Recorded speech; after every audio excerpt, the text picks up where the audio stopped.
Hello friends, welcome to the study portal. Study portal में आप सबका स्वागत है।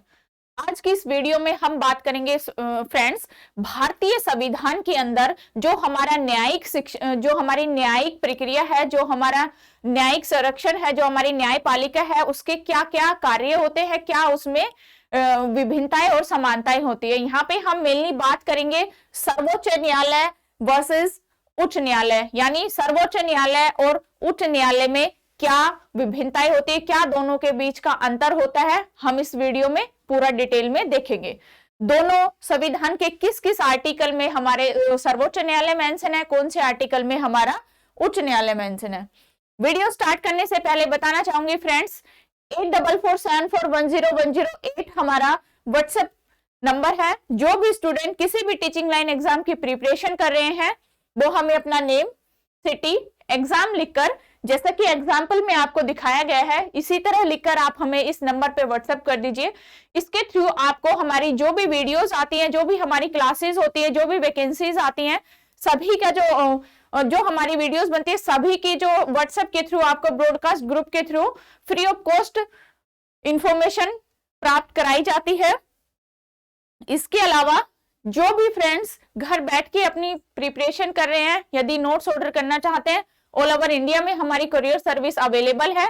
आप हमें 8447410108 पर नोट्स ऑर्डर के लिए व्हाट्सएप या कॉल कर सकते हैं। इसके अलावा जिन्हें क्लासेस ज्वाइन करनी है या हमारा DSSB PGT political science doctor Vijay sir के न्यू बैचेस स्टार्ट हो रहे हैं, जो भी ज्वाइन करना चाहते हैं वो स्टडी पोर्टल एकेडमी ऐप को डाउनलोड कीजिए। डाउनलोड का जो लिंक है एंड्रॉइड यूजर्स के लिए ये रहेगा, iOS के लिए ये रहेगा।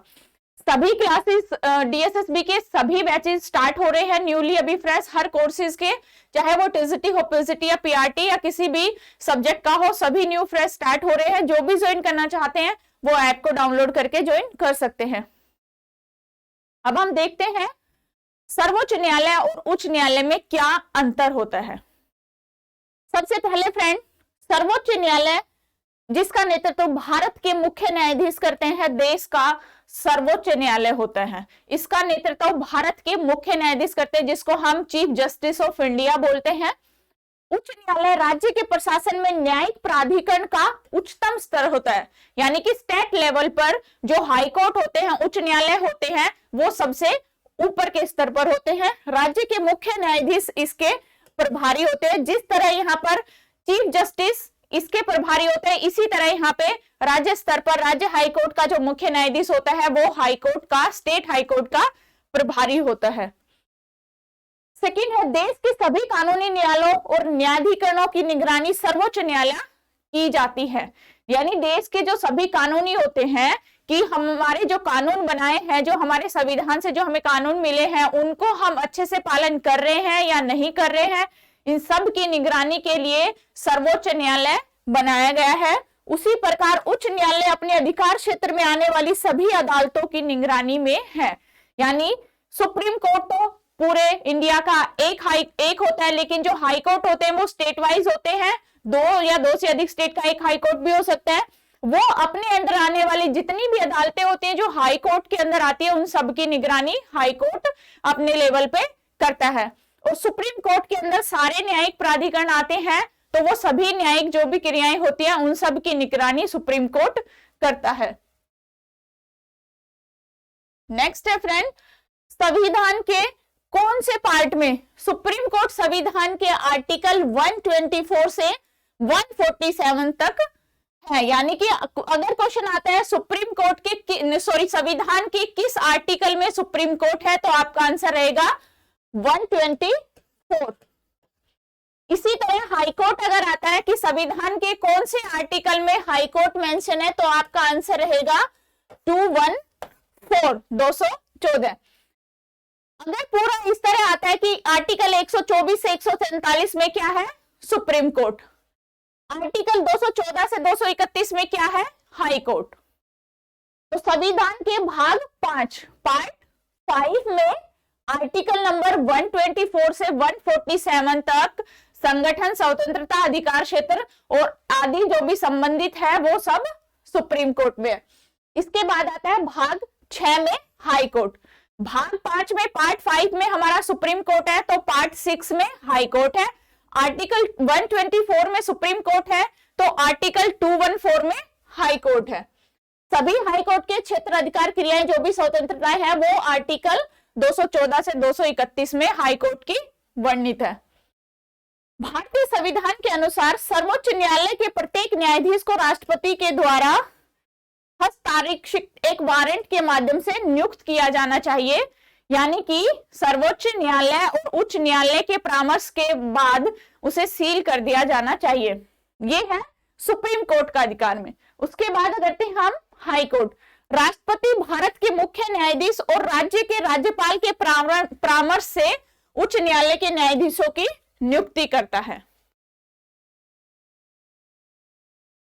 नेक्स्ट आता है सर्वोच्च न्यायालय के न्यायाधीश की जो आयु है वो 65 वर्ष रिटायर्ड की होती है। उसी प्रकार हाई कोर्ट यानी उच्च न्यायालय के न्यायाधीश की जो रिटायरमेंट एज होती है वो 62 इयर्स होती है।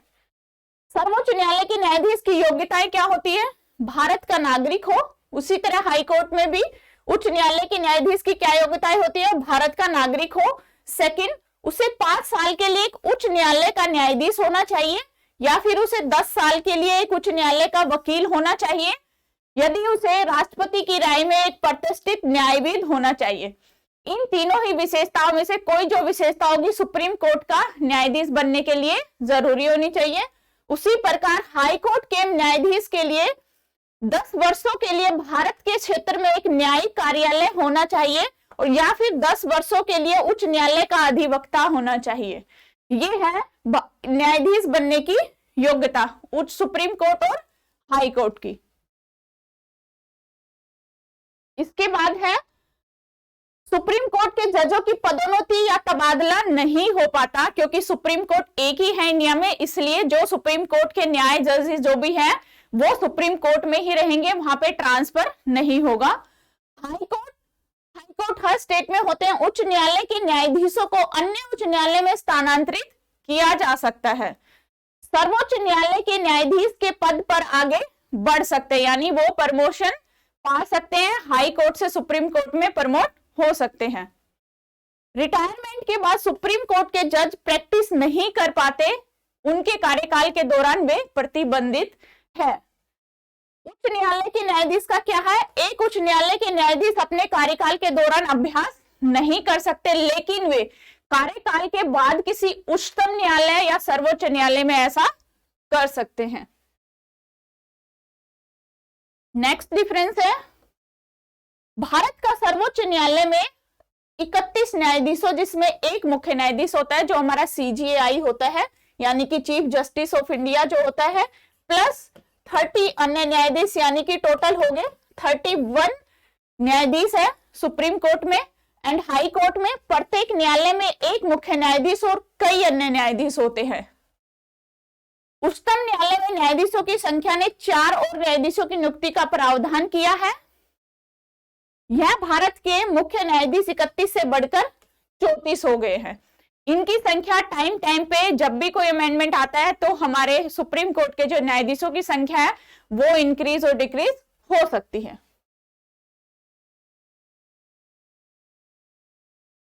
आर्टिकल 32 सर्वोच्च न्यायालय की रिट अधिकारिकता। आर्टिकल 32 में जो रिट की जो पावर होती है वो आर्टिकल 32 में होती है सुप्रीम कोर्ट की, और हाई कोर्ट की जो रिट की पावर होती है वो आर्टिकल 226 के तहत होती है। सर्वोच्च न्यायालय को मौलिक अधिकारों के परिवर्तन के लिए बंदी प्रत्यक्षीकरण, परमादेश, निषेध, अधिकार परीक्षा, उत्प्रेषण सहित रिट जारी करने का अधिकार है। ये जो 5 रिट होते हैं ये सुप्रीम कोर्ट को जारी करने का, मौलिक अधिकारों का यदि उल्लंघन होता है तो उसके खिलाफ जारी करने का अधिकार है। उसी प्रकार उच्च न्यायालय को मौलिक अधिकारों के परिवर्तन के लिए और किसी भी सामान्य कानूनी अधिकारों के लिए यह रिट जारी करने का अधिकार है। नेक्स्ट है उच्च न्यायालय का रिट क्षेत्राधिकार सर्वोच्च न्यायालय से अधिक व्यापक है, क्योंकि सर्वोच्च न्यायालय तो सिर्फ जो मौलिक अधिकारों का उल्लंघन करते हैं उन्हीं के खिलाफ जब सुप्रीम कोर्ट रिट जारी कर सकता है, लेकिन हाई कोर्ट जो है मौलिक अधिकारों के उल्लंघन के साथ यदि कोई और दूसरी कानून प्रक्रिया का उल्लंघन होता है तो उसके खिलाफ भी रिट जारी कर सकता है। न्यायिक समीक्षा केंद्र और राज्य दोनों की सरकारों की विधायी अधिनियमों और कार्यकारी आदेशों की संवैधानिकता की जांच के लिए सर्वोच्च न्यायालय की शक्ति है। और उच्च न्यायालय 42वें संविधान अधिनियम 1978 में उच्च न्यायालय को न्यायिक समीक्षा की शक्ति को कम कर दिया। नेक्स्ट है, उच्च न्यायालय की किसी भी केंद्रीय कानून की संवैधानिक वैधता पर विचार करने से रोक दिया। 1977 के 43वें संविधान अधिनियम न्यायिक समीक्षा की मूल स्थिति को बहाल किया। ये हाई कोर्ट की न्यायिक समीक्षा है जिसमें चेंजेस किया 1977 के 43वें संविधान संशोधन अधिनियम के द्वारा। सर्वोच्च न्यायालय उच्च न्यायालयों या किसी अन्य न्यायालयों का पालन करने के लिए बाध्य नहीं है, जबकि उच्चतम न्यायालय निर्णय उच्च न्यायालयों के लिए बाध्यकारी है, क्योंकि सुप्रीम कोर्ट के ऊपर कोई पावर नहीं है, इसलिए उसका निर्णय अंतिम होगा। लेकिन हाई कोर्ट के ऊपर सुप्रीम कोर्ट है, इसलिए हाई कोर्ट के निर्णयों को सुप्रीम कोर्ट रोक सकता है। ये था हमारा दोनों का difference friend, supreme court versus high court. Thank you.